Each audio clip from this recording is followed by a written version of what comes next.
ہی صف میں کھڑے ہو گئے محمود و ایاز، نہ کوئی بندہ رہا نہ کوئی بندہ نواز، ایک ہی صف میں۔ ایک بار سارے غلاموں نے بادشاہ سے شکایت کر دی محمود سے کہ آپ صرف ایک ہی غلام سے زیادہ محبت کرتے ہو، دوسروں سے نہیں، آخر وجہ کیا ہے؟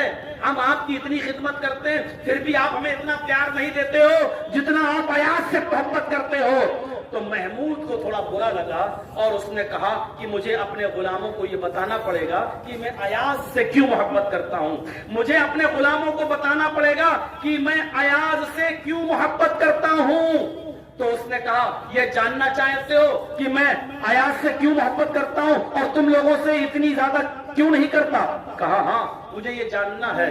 اس نے سارے غلاموں کو بلایا، جمع کیا، تقریباً 20 غلام، سب کو لائن سے بٹھا دیا اور سب کے ہاتھ میں ایک ایک ڈائمنڈ کا ٹکڑا دے دیا، ڈائمنڈ، ہیرا۔ یہ اٹھا بیٹھی کرنے لگے بچے لوگ تو سامنے سے، ایک ایک ہیرا دے دیا سب کو، ایک 20 ہیرے 20 غلاموں کو دے دیے۔ ان غلاموں میں ایاز بھی ہے، سب کو دے دیے ایک ایک ہیرا۔ بادشاہ نے پوچھا اے میرے خادموں، اے میرے غلاموں، تمہارے ہاتھ میں کیا ہے؟ سارے غلاموں نے کہا ڈائمنڈ، ہیرا۔ اچھا کتنا قیمتی ہے؟ ارے صاحب اس کی کوئی قیمت ہی نہیں ہے، بہت قیمتی ہوتا ہے یہ ڈائمنڈ۔ بادشاہ نے سب کو ایک ایک ہتھوڑا بھی دے دیا، ایسے ہی پکڑو لو ہتھوڑا، سب کو ہتھوڑا دے دیا۔ سارے غلام سوچ رہے اللہ ہیرا بھی دے دیا، ڈائمنڈ اور ہتھوڑا بھی، یہ کیا کرے گا بادشاہ؟ تھوڑی دیر کے بعد بادشاہ نے آرڈر دیا محمود نے، اس میلے میں 500 روپے کی مل گئی۔ آپ نے اپنی بیوی کے لیے 2 ساڑی لے لی، جو ساڑیاں 1,000 روپے کی مل رہی تھی وہ میلے میں آپ کو 250-300 روپے میں مل گئی۔ آپ نے 2 جوڑی موزہ خرید لیا، آپ نے کچھ ضروری چیزیں اس میلے سے خرید لی اس لیے کہ سستی مل رہی تھی۔ لیکن ان چیزوں کو خریدنے کے بعد بھی جب آپ اپنے گھر میں آئیں گے اور گھر میں پہنچیں گے اور جب گھر کے افراد محلے کے لوگ جب آپ سے پوچھیں گے صاحب کیسا رہا آپ کا سفر، آپ ممبر آف پارلیمنٹ سے مل کے آئے، بتائیے رودات، تو آپ کیا کہیں گے؟ ارے صاحب سفر بیکار ہو گیا، میری محنت بیکار چلی گئی، میں تھک کر چور ہوں لیکن میں ناکام رہا اس لیے کہ جو مقصد کے تحت گیا تھا، جس مقصد کے لیے میں گیا تھا وہ مقصد میرا پورا نہیں ہو سکا۔ صاحب ایم پی صاحب نہیں مل سکے، آپ نے سامان خریدا ہے، آپ نے موزہ لیا ہے، آپ نے جیکٹ خریدی ہے، آپ نے ساڑی خریدی ہے، آپ نے کپڑا لیا ہے، بے مقصد نہیں ہے، آپ کو سستا سامان ملا، لیکن اس کے باوجود آپ یہ کہہ رہے ہیں کہ میرا سفر بیکار رہا، میں اپنے مقصد میں کامیاب نہیں۔ کیوں؟ کیونکہ آپ کا اصل مقصد ایم پی سے ملنا تھا، آپ کا اصل مقصد اس منسٹر سے یا اس منتری سے ملنا تھا جو آپ کا پورا نہیں ہو سکا۔ یہ ساری چیزیں لینے کے باوجود بھی آپ یہی کہیں گے کہ میرا سفر بیکار رہا کیونکہ جس مقصد کے تحت میں گیا تھا وہ مقصد پورا نہیں ہوا۔ اسی طریقے سے میرے بھائیوں، دنیا میں آپ آئیں، آپ کتنے بھی بڑے اسکول میں ٹیچر بن جائیں، آپ اپنے بچے کو کتنا بڑا انجینئر بنا لیں، آپ اپنے بچے کو چاہے کتنا بڑا ڈاکٹر بنا دیں، آپ اپنے بچے کو کتنا بھی بڑا فلاسفر بنا لیں، آپ اپنے بچے کو سائنٹسٹ بنا لیں، آپ بہت بڑی نوکری پر فائز ہو جائیں، پائلٹ بن جائیں، سب کچھ بڑی سے بڑی نوکری آپ کرنے لگے اور بڑی سے بڑی تنخواہ آپ کو ملنے لگے، لیکن اگر آپ پہلا مقصد حل نہیں کرتے جو اصل مقصد ہے دنیا میں آنے کا، عبادت، آپ اور آپ کی اولاد اگر اس سے دور ہے تو آپ کا ایم ایل اے ہونا بیکار، آپ کا ایم پی ہونا بیکار، آپ کا انجینئر ہونا بیکار، آپ کا سائنٹسٹ ہونا بیکار، آپ کا میرے بھائیوں پائلٹ ہونا بیکار، آپ کا ٹیچر ہونا بیکار، کیونکہ آپ جس مقصد کے لیے آئے تھے وہ مقصد تو آپ نے پورا کیا ہی نہیں ہے، اور ضمناً دوسرے مقصد آپ نے جو اس کے ساتھ اٹیچ تھے وہ آپ نے کر لیے۔ جس طرح کپڑا خریدنے، جیکٹ لینے، موزہ خریدنے، لنگی خریدنے، ساڑی خریدنے کے باوجود آپ یہ کہتے ہیں کہ میرا مقصد پورا نہیں ہوا، اسی طریقے سے ان تمام چیزوں کو حاصل کر لینے کے بعد بھی اگر ہم عبادت میں کوتا ہیں, عبادت میں سست ہیں, تو سمجھ لیجئے گا ہم بالکل اسی طرح ہیں جس طرح ایم پی صاحب سے نہ ملنے کے بعد ہمارا مقصد پورا نہیں ہوتا, اسی طریقے سے اس دنیا میں آنے کے بعد, یہ سب کچھ ہو جانے کے بعد بھی ہم بیکار ہیں, کیونکہ اصل مقصد تو عبادت تھا, اس سے ہم کوسوں دور ہیں. وَمَا خَلَقْتُ الْجِنَّ وَالْإِنسَ إِلَّا لِيَعْبُدُونَ, میں نے جنوں اور انسانوں کو اس دنیا میں اس لیے پیدا کیا تاکہ وہ میری ہی عبادت کریں. اے بھائیو, اصل مقصد ہے عبادت. اور دوسری چیزیں بالکل ایسے ہی ہیں جیسے لوٹتے وقت ہم نے جیکٹ لے لی, ساڑی لے لی, لنگی لے لی, کپڑا خرید لیا, یہ ضمناً ہے, منع نہیں ہے, اچھا کیا آپ نے لے لیا, لیکن اصل چیز کیا تھی؟ منتری سے ملنا.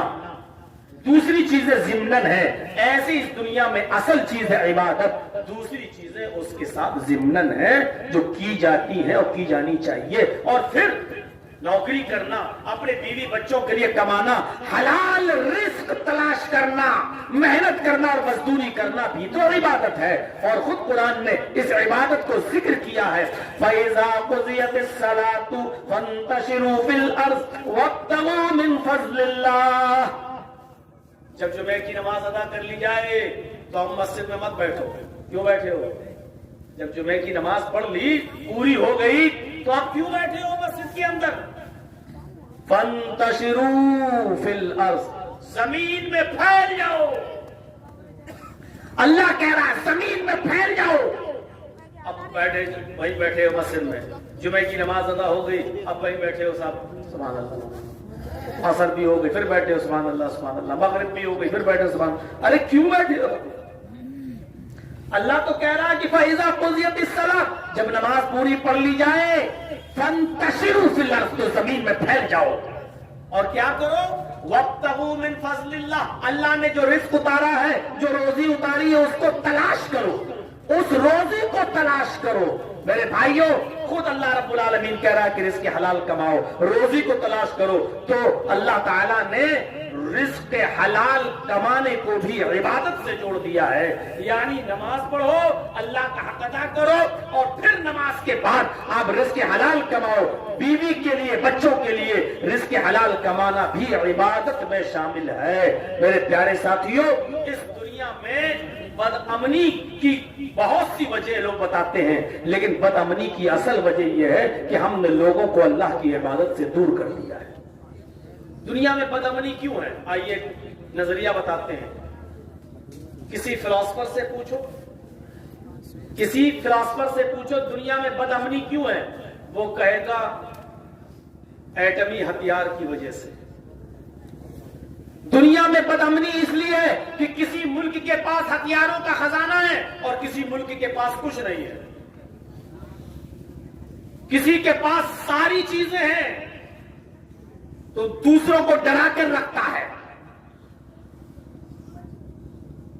ایک فلاسفر سے پوچھا تو کہے گا کہ دنیا میں بد امنی اس لیے ہے کہ کوئی امریکہ جیسا ملک اپنے آپ کو پوری دنیا کا سپر پاور بننا چاہتا ہے اور پوری دنیا پر حکومت کرنا چاہتا ہے, اور دوسرے ملک اس سے اس لیے ڈرتے ہیں کیونکہ وہ جانتے ہیں کہ اس کے پاس بڑے خطرناک ہتھیار ہیں. اس لیے بد امنی ہے دنیا کے اندر, کیونکہ امن و امان اور سکون تب ملے گا جب سب برابر ہو جائیں. کسی ملک کے پاس کوئی ہتھیار نہ ہو, امن اور امان قائم ہو جائے گا. یہ فلاسفر کا جواب ہے. اسی دنیا میں کمیونسٹ سے پوچھو کہ دنیا میں بد امنی کیوں ہے, تو کمیونسٹ اس کا جواب دے گا کہ دنیا میں بد امنی اس لیے ہے کہ رزق کی, دولت کی صحیح تقسیم نہیں ہوئی ہے. اللہ نے کسی کو بہت امیر بنا دیا, کسی کو بہت غریب کر دیا. دولت کو صحیح بانٹا نہیں ہے. کسی کو محل دے دیے بہت بڑے بڑے اور کسی کو جھونپڑی تک نہیں دیے, بیچارہ فٹ پاتھوں پر سوتا ہے, جھونپڑ پٹیوں میں سوتا ہے. کسی کے پاس عیش و آرام کے خزانے ہیں اور کسی کے پاس, بیچارے کے پاس صحیح اور صاف شفاف پانی پینے کے لیے نہیں ہے.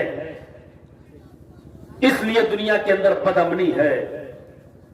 امیر غریبوں کا خون چوستے چوستے اور امیر ہوتے جا رہے ہیں, اور غریب امیروں کی غلامی کرتا کرتا اور غریب ہوتا چلا جا رہا ہے. اس لیے دنیا میں بد امنی ہے کیونکہ دولت کی صحیح تقسیم نہیں ہوئی ہے. یہ کمیونسٹ کہے گا. ایک لیڈر سے پوچھو, آج کل سرکاری لیڈر, موجودہ زمانے کے نیتا سے پوچھو, اور نیتا کا جواب خود عجیب ہی رہتا ہے. اس سے پوچھو کہ دنیا میں بدامنی کیوں ہے, چلو بھارت میں بدامنی کیوں ہے, تو وہ جواب دے گا کہ جن سنکھیا پر کنٹرول نہیں ہے, اس لیے بڑھتی ہوئی آبادی, ہمارے پاس غربت ہے اور بچے ہمارے 6 ہیں اور 8 ہیں. ایک بچے کو پال پوس کر بڑا کرنے کی اور پڑھانا لکھانے کی طاقت نہیں ہے, 4 اور ہم نے پیدا کر لیے ہیں. یہ جن سنکھیا بڑھتی ہوئی تعداد یہ بدامنی کی وجہ ہے. جو تعداد بڑھتی جا رہی ہے یہ بدامنی کی وجہ ہے. لیکن میں کہتا ہوں یہ تینوں جواب غلط ہیں. دنیا میں بدامنی کی وجہ ایٹمی ذخیرہ نہیں ہے. دنیا میں بدامنی کی وجہ دولت کی صحیح تقسیم کا نہ ہونا بھی نہیں ہے.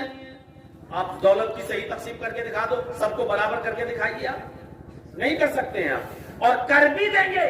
مان لیجیے سب کو برابر کر دیا جائے تو یہ مائک کون لگاتا ہے یہاں پر آج آپ کے یہاں؟ جتنا پیسہ آپ کے پاس ہے اتنا پیسہ ہمارے پاس بھی, ہم کیوں لگائیں گے مائک؟ آپ کا مکان ہم کیوں بنائیں گے؟ جتنی دولت آپ کے پاس ہے اتنی دولت ہمارے پاس بھی, ہم کیوں آپ کا گھر بنائیں گے؟ ہم کیوں مزدوری کریں گے؟ ہم کیوں رکشہ چلائیں گے؟ جتنا پیسہ آپ کے پاس ہے اتنا پیسہ ہمارے پاس ہے, ہم کیوں رکشہ چلائیں گے؟ دنیا میں جتنا انسان ٹرین کے ڈرائیور ہوں, بسوں کے ڈرائیور ہوں, ہوائی جہاز کے پائلٹ ہوں, یہ سب نوکریاں کیوں کریں گے؟ جتنا پیسہ آپ کے پاس ہے اتنا پیسہ ہمارے پاس ہے, ہم کیوں یہ کام کریں؟ ایک انسان اپنے گھر اور مکان کو چھوڑ کر سعودی, کویت اور دبئی کا سفر کیوں کرے گا؟ جتنا پیسہ تمہارے پاس ہے اتنا پیسہ ہمارے پاس ہے, کیوں اپنے بیوی بچے ماں باپ کو چھوڑ کر ہم سعودیہ اور کویت اور دبئی جائیں نوکری کرنے کے لیے؟ نہیں ہو پائے گا. یہ اصل وجہ نہیں ہے بدامنی کی. دنیا میں جو بدامنی پھیلی ہوئی ہے اس کی اصل وجہ یہ ہے کہ ہم نے لوگوں کو ان کے اصل مقصد سے دور کر دیا ہے. اور اصل مقصد کیا ہے؟ عبادت. ہم نے لوگوں کو ان کے اصل کام میں نہیں لگایا ہے, اس لیے بدامنی پھیلی ہوئی ہے. ایک اسکول دیکھ لیجئے, آپ کے ہاں اسکول تو کھلے ہوں گے, آپ اسکول پر نظر ڈالیے. ایک اسکول صبح 10 بجے کھلتا ہے, 2 بجے اس کی چھٹی ہو جاتی ہے. آپ کا بچہ 10 بجے اسکول جاتا ہے, 2 بجے گھر پہ واپس آتا ہے. آپ کا بچہ 9:30 بجے اسکول پہنچ گیا. پہلے رکشہ آ گیا, پہلے بس کا ڈرائیور آ گیا, آپ کے بچے کو لے گیا. اسکول لگنے سے پہلے, کلاس لگنے سے پہلے بچے ایک میدان میں جمع ہیں, کھیل رہے ہیں, کود رہے ہیں, شور مچا رہے ہیں. ایک دوسرے کو مار رہا ہے, کوئی جھولے پہ جھول رہا ہے, کوئی کھسکنی پہ کھسک رہا ہے, کوئی پارک میں ہے, کوئی پکڑا پکڑی کھیل رہا ہے. اسکول میں شور ہو رہا ہے, شرابہ ہو رہا ہے, کان کے پردے پھٹے جا رہے ہیں. ایسا ہوتا ہے کیوں؟ کیونکہ ابھی بچے اپنے اصل کام میں نہیں لگے ہیں, اس لیے یہ بدامنی اسکول کے اندر پھیلی ہوئی ہے. بدامنی کیوں پھیلی؟ کیونکہ ابھی بچے آزاد ہیں, ان کو آپ نے ان کے اصل مقصد سے نہیں لگایا. بچے شور کریں گے, ہنگامہ کریں گے, سب کچھ کریں گے. اس لیے نہیں کہ وہ بھوکے ہیں, اس لیے نہیں کہ ان کے اوپر ظلم ہوا ہے, بلکہ اس لیے کہ ان بچوں کو ابھی آپ نے ان کے اصل کام سے نہیں لگایا. جیسے ہی 10 بجتے ہیں, گھنٹی لگتی ہے, پیریڈ شروع ہوتا ہے, سارے بچے اپنے اپنے کلاسوں میں چلے جاتے ہیں. آئیے ذرا اس منظر کو دیکھیے, سارے بچے اپنے اپنے کلاسوں میں چلے جاتے ہیں, ایک دم شور شرابہ بند ہو جاتا ہے. وہی بچے اب پڑھنے لگے, اے فور ایپل, ایپل مانی سیب, بی فور برڈ, برڈ مانی چڑیا. وہی بچے جو ابھی شور کر رہے تھے, پیریڈ لگتے ہی, گھنٹی لگتے ہی اپنے اپنے کلاسوں میں ایک دم خاموش ہے, سناٹا چھا گیا ہے. ایسا لگ رہا ہے جیسے یہاں کوئی ہے ہی نہیں. بچوں کی ہنگامہ آ رہی, بیک وقت کیسے ختم ہو گئی, ایک دم سکون کیسے پیدا ہو گیا, بدامنی کیسے مٹ گئی, اشانتی کیسے ختم ہو گئی, سکون کیسے اسکول کے اندر ہو گیا. سکون کی اصل وجہ یہ ہے, آپ نے ان بچوں کو ان کے اصل کام میں لگا دیا. آپ نے ان بچوں کو بتا دیا کہ پڑھنے کے لیے آئے ہو, یہ تمہارا اصل مقصد ہے, لہذا پڑھو. اور وہی بچے اپنے اصل کام سے لگ گئے. اے فور ایپل,